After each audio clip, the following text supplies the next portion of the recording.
poraz proti taki Finski, ne vem, vsaj z tribune ni izgledala bav. Ja, mislim, da se je lahko videlo, da smo se lahko več kot kosali z njimi in zelo, zelo boli. Hkrati pa tako, ker nismo po prvih 2 tekmah delali neke euforije, mislim, da tudi zdaj ni treba dati glave dol pa pač opustiti vsega. Gremo v ponedeljek na Dansko skupaj z navijači in mislim, da nam lahko uspe. Veliko teh individualnih napak, ki potem prinesejo slab rezultat, je to posledica nezbranosti, prevelike želje, česa?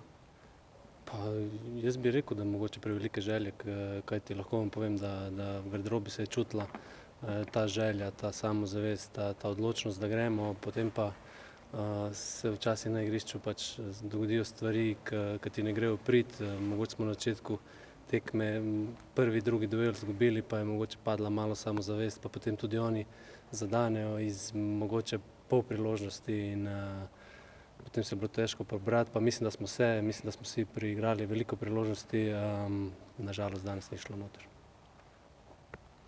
Kaj je bilo na začetku tekme? Potem ste bili kar precej boljši, celo mogoče od Finske, ampak prvih 20-25 minut pa kot da vas ni bilo, oziroma zelo malo.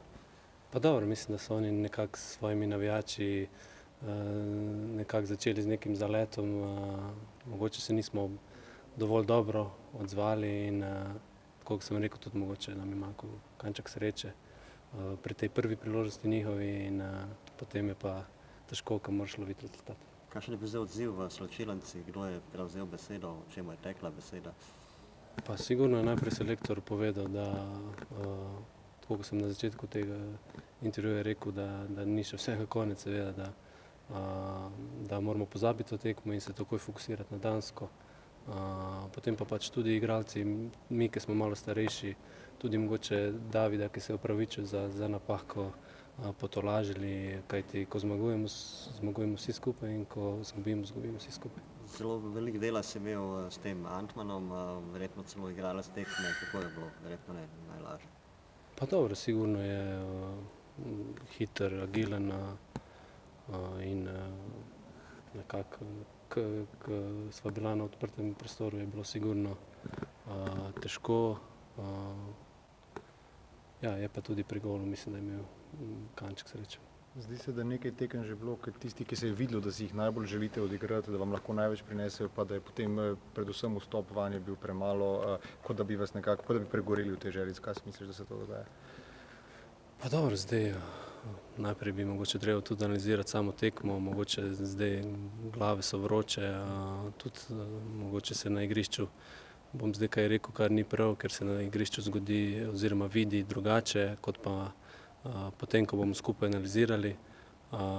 Tako da težko zdaj kaj rečem, nek razlog, mislim, da so si vsi fantje želeli in sam, tako kot je selektor rekel, pozabimo na to tekmo, imamo še 7 krogov, tako da najprej ponedeljek Danska, pa potem naprej.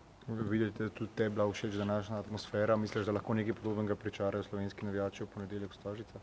Pa mislim, da je nekako obrnjena vloga, se pravi, danes so Finci nekako z navijači dobili nekega 12. igralca, tako si tu želimo mi v ponedeljek, seveda pa moramo tudi mi sami potem na igrišču pokazati, da si zaslužimo to podporo in razprodan stadion.